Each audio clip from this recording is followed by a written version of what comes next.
Parvati, the great Parvati. ಹೇಗಿದೆಯಾ? ಬದುಕಿದೆಯಾ? ಇಲ್ಲ ಸತ್ತಿದೆಯಾ? ಇಲ್ಲ ಬದುಕಿದ್ದು ಸತ್ತಿದೆಯಾ? ನಾ ಚೆನ್ನಾಗಿಲ್ಲ ಅಂತ ಹೇಳ್ಕೊಳಕ್ಕೆ ನಿಂಗೆ ಕಷ್ಟ ಆಗುತ್ತಲ್ವ ಪಾರ್ವತಿ? ಆದರೂ ಪಾರ್ವತಿ, ನಿನ್ನ ಬುದ್ಧಿಮತ್ತಿಗೆ ಶಾಬಾಷ್ ಹೇಳಲೇಬೇಕು. ಅದೃಷ್ಟ ಕೂಡ ಚೆನ್ನಾಗಿತ್ತು, ಬದುಕೊಂಡ್ಬಿಟ್ಟೆ. ಗಟ್ಟಿ ಪಿಂಡ ಕಣೆ ನಿಂದು. ಅಷ್ಟೇ ಅಲ್ಲದೆ ಅಖಿಲ ಆಂಟಿ ವಿಶ್ವಾಸ ಕೂಡ ಗಳಿಸ್ಕೊಂಡ್ಬಿಟ್ಟೆ. ಗ್ರೇಟ್. ನೀನು ಮಾತು ಉಳಿಸ್ಕೊಳ್ಳೋದ್ರಲ್ಲಿ ಪಂಟರ್. ಅಖಿಲ ಆಂಟಿಗೆ ಕೊಟ್ಟಿರೋ ಮಾತನ್ನ ಉಳಿಸ್ಕೊಂಡ್ಬಿಟ್ಟೆ. ಆದರೆ ನನಗೆ ಕೊಟ್ಟಿರೋ ಮಾತಿನ ಹಾಗೆ ನೀನು ಮನೆ ಬಿಟ್ಟು ಹೋದೆ. ಆದರೆ ಇನ್ನೂ ಬದುಕುಳಿದಿದೆಯಲ್ಲ, ಯಾಕೆ?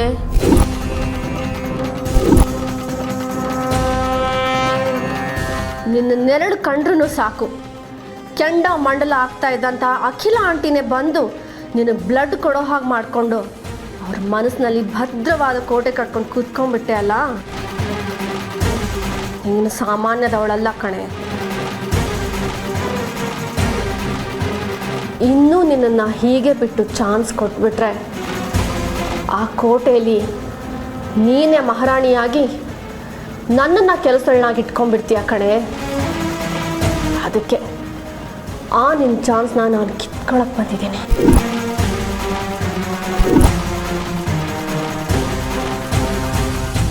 ನಿನ್ನ ಉಸಿರನ್ನು ನಿಲ್ಲಿಸಿ ನೀನು ಕಟ್ಟಿರೋ ಕೋಟೆನ ಪುಡಿ ಪುಡಿ ಮಾಡ್ತೀನಿ. ನೀನು ಗಟ್ಟಿ ಪಿಂಡ, ಸುಲಭವಾಗಿ ಸಾಯಲ್ಲ.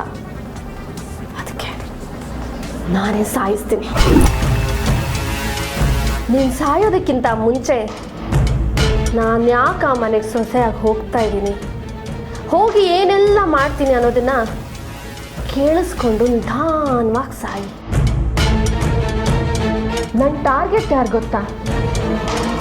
ನೀನೂ ಅಲ್ಲ, ಆದಿತ್ಯನೂ ಅಲ್ಲ, ಪ್ರೀತನೂ ಅಲ್ಲ, ಅರಸನ ಕೋಟೆ ಅಖಿಲಾಂಡೇಶ್ವರಿ.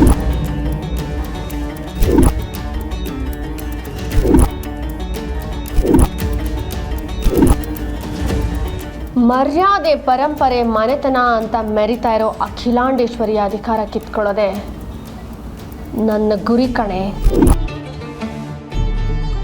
ಅವಳು ನನಗೆ ಮಾಡಿರೋ ಅವಮಾನಕ್ಕೆ ಬಡ್ಡಿ ಸಮೇತ ಲೆಕ್ಕ ಚುಕ್ತ ಮಾಡಿಲ್ಲ ಅಂದರೆ ನಾನು ದಿಶಾನೇ ಅಲ್ಲ. ಕಾಲಿಟ್ಟಲ್ಲೆಲ್ಲ ಕೊಬ್ಬು ತೋರಿಸೋ ಅಖಿಲಾಂಡೇಶ್ವರಿ ನನ್ನ ಕಾಲು ಕೆಳಗೆ ಸೇವೆ ಮಾಡ್ಕೊಂಡು ಬಿದ್ದಿರಬೇಕು.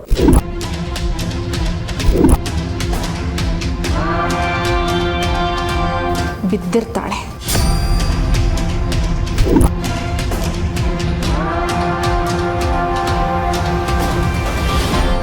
ಈಗ ಈ ದಿಶಾ ಕನಸು ನನಸಾಗೋ ಸಮಯ ಬಂದಿದೆ.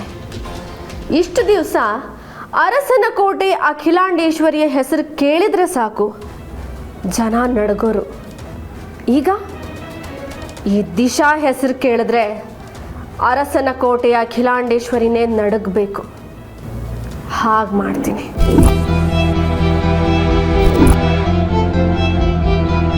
ಆದಿ ತುಂಬ ಒಳ್ಳೆ ಬಿಸ್ನೆಸ್ ಮ್ಯಾನ್.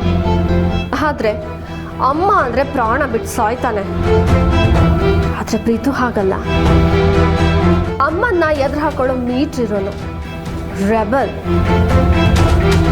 ಅದೇ ನನಗಿಷ್ಟ. ಅವನ್ನ ಯೂಸ್ ಮಾಡಿಕೊಂಡು ಈ ಅರಸನ ಕೋಟೆನ ನಾನು ವಶಕ್ಕೆ ಮಾಡ್ಕೋತೀನಿ. ಅಖಿಲಾಂಡೇಶ್ವರಿ ತಿರ್ಪೆ ಎತ್ತಬೇಕು, ಹಾಗೆ ಮಾಡ್ತೀನಿ.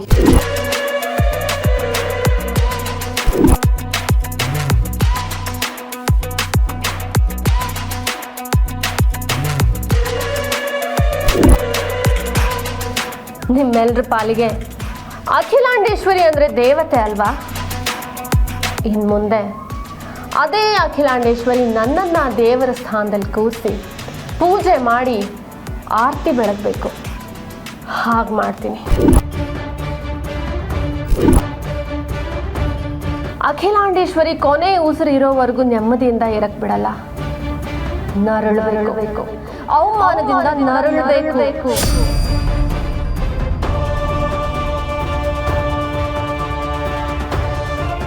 ಅವಳನ್ನೇನೋ ನರಳಿಸ್ತೀನಿ, ಆದ್ರೆ ನಿನ್ನ ನಿನ್ನ ಈಗಲೇ ಕಳಿಸ್ತೀನಿ. ಬಾಯ್ ಪಾರ್ವತಿ.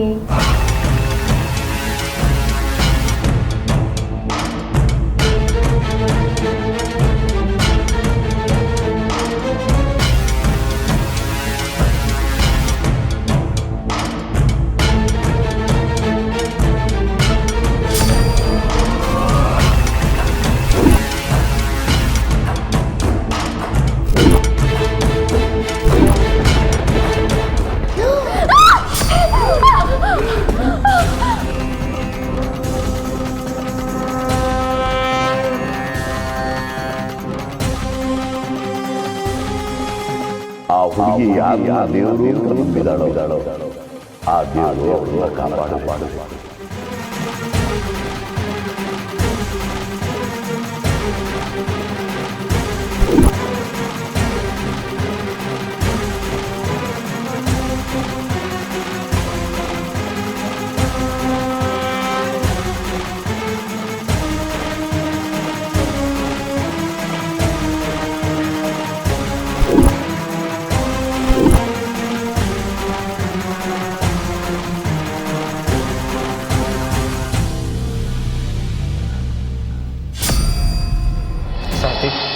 ತಗೊಳ್ಳಿ, ಪಾರ್ವತಿ ಕೊಡಬೇಕಾಗಿರೋ ಟ್ಯಾಬ್ಲೆಟ್ಸ್.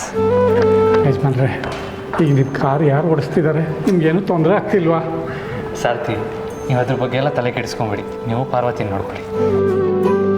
ದೊಡ್ಡ ಯಜಮಾನ್ರೆ, ನನ್ನ ಮಗಳು ಯಾವ ಜನ್ಮದಲ್ಲಿ ಏನು ಪುಣ್ಯ ಮಾಡಿದ್ಲೋ ಏನೋ, ಸಾವಿನ ಬಾಗಿಲು ತಟ್ಟು ಬಂದಿದ್ದಾಳೆ. ಉಳಿಸ್ಕೊಟ್ಬಿಟ್ರಿ ನಮ್ಮ ಮಗಳನ್ನ. ನಿಮ್ಮ ಉಪಕಾರಕ್ಕೆ ನಾವು ಸದಾ ಋಣಿಯಾಗಿರ್ತೀವಿ. ಉಳಿಸಿದ್ದು ನಾನಲ್ಲ ಸಾರ್ಥಿ, ಅಮ್ಮ. ನೀವು ಅವರಿಗೆ ಥ್ಯಾಂಕ್ಸ್ ಹೇಳಬೇಕು. ದೊಡ್ಡ ಯಜಮಾನ್ರೆ, ನಮ್ಮ ಪಾರುಗೆ ಹೀಗೆಲ್ಲ ಆಗಿ ನಿಮಗೆಲ್ಲ ತೊಂದರೆ ಆಗೋಯ್ತು. ಅಮ್ಮ ಅವ್ರಿಗೂ ತೊಂದರೆ ಆಯಿತು. ಇದರಿಂದ ನಮ್ಮ ಪಾರು ಮೇಲೆ ಅಮ್ಮ ಅವ್ರ ಕೋಪ ಇಲ್ಲ ತಾನೇ? ಕೋಪ ಇದ್ದಿದ್ರೆ ಇಷ್ಟೆಲ್ಲ ಪ್ರೀತಿ ಮಮತೆ ತೋರಿಸ್ತಾ ಇದ್ರೆ ಸಾರ್ಥಿ. ದೊಡ್ಡ ಯಜಮಾನ್ರೆ, ಅಮ್ಮ ಅವರು ನಮ್ಮ ಪಾಲಿನ ದೇವರು. ಪಾರ್ವತಿ ಇಲ್ಲಿ ಸಾವು ಬದುಕಿನ ಮಧ್ಯೆ ಹೋರಾಡ್ತಾ ಇದ್ರೆ ಅಮ್ಮ ಪಾರ್ವತಿಗೋಸ್ಕರ ದೇವಸ್ಥಾನದಲ್ಲಿ ಹರಕೆ ಹೊತ್ತು ಪೂಜೆ ಸಲ್ಲಿಸಿದ್ದಾರೆ. ಕೋಪ ಇದ್ದಿದ್ರೆ ಅಮ್ಮ ಇಷ್ಟೆಲ್ಲ ಮಾಡ್ತಾ ಇದ್ರೆ ಸಾರ್ಥಿ.